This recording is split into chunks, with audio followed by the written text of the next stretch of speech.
Hello, good evening. Tonight we're going to read a special story by a local author that I went out and got this book just before the storm came to us, and it's about how Chubby the Cat was found. It's based on a true story by Karen Howe and Denise Brown. And it's the incredible true story of how a cat survived 4 weeks during the coldest month of the year. It is a true story of never giving up hope of finding him. Let's find out what happened. This was published in 2019, and it's dedicated to all lost animals, animal rescue organizations, and friends who helped look for Chubby. Let's see what happened. This book is about a cat named Chubby, who lives in a small town in New Hampshire. In the winter, it gets really cold outside, and there's usually deep snow on the ground. But on sunny days, Chubby likes to go out and sit on the steps to take a nap in the warm sun. Smart cat. Karen is Chubby's owner. When it snows, she shovels the sidewalk for him to make a path to the shed. Chubby can hide under the shed and stay warm if it gets windy and cold. Chubby likes to look for mice and chipmunks and birds in the yard.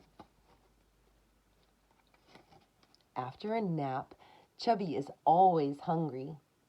He knows Karen will feed him as soon as she gets home from work. When Chubby hears Karen's car drive in the yard, he races to the steps to wait at the front door. It's supper time for Chubby.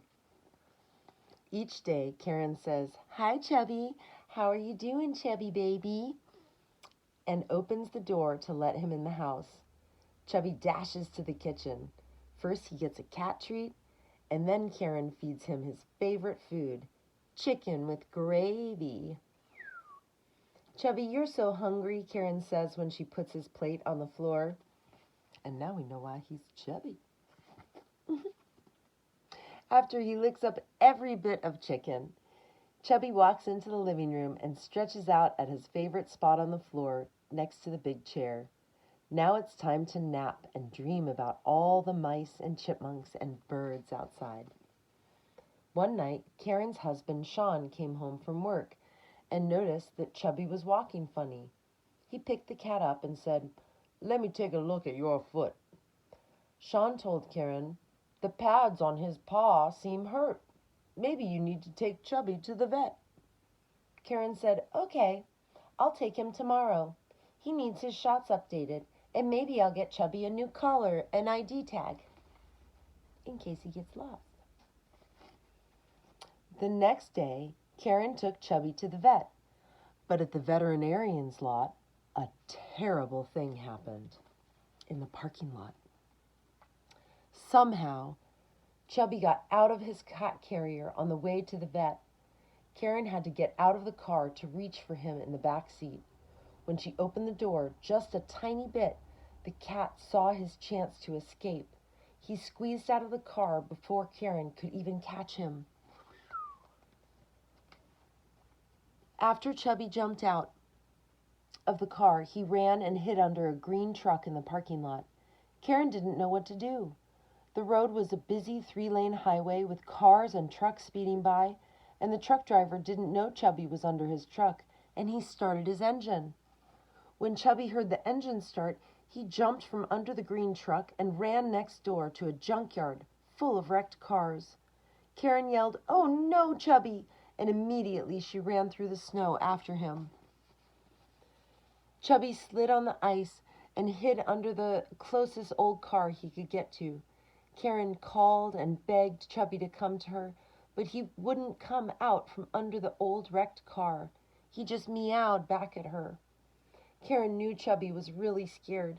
She thought she should drive home to get his cat treats and his blanket, but her house was 5 miles away. Karen thought to herself, "Will Chubby still be here when I get back?"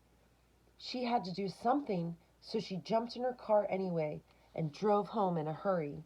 Meow, meow. Karen drove home as fast as she could. She ran in the house and grabbed Chubby's favorite treats and his blanket and drove back to the parking lot, but she wasn't fast enough. Karen jumped out of her car and ran to look where she left Chubby. He wasn't there. She looked under every car in the parking lot, calling for Chubby, but the cat was nowhere to be found. Chubby, here, Chubby. Look, there's a deer and a fox and a coyote or wolf. The worst part about losing Chubby was that it was early February and freezing cold outside. The parking lot and old cars were covered with ice and snow. Karen looked all around her and under the cars. Just behind the junk car lot were tall trees and woods and a path leading to a snowmobile trail. Oh no, wild animals live in those woods. I hope Chubby can hide from the foxes and coyotes and bobcats who might be watching him. I have to find him fast. Then Karen started to cry. She didn't want to stop looking, but it was getting dark out. And finally, Karen had to go home without Chubby. Let's find out what happens when she comes back the next day. They obviously found him, but we'll stay tuned to part 2 of how Chubby the Cat was found. See you in a minute.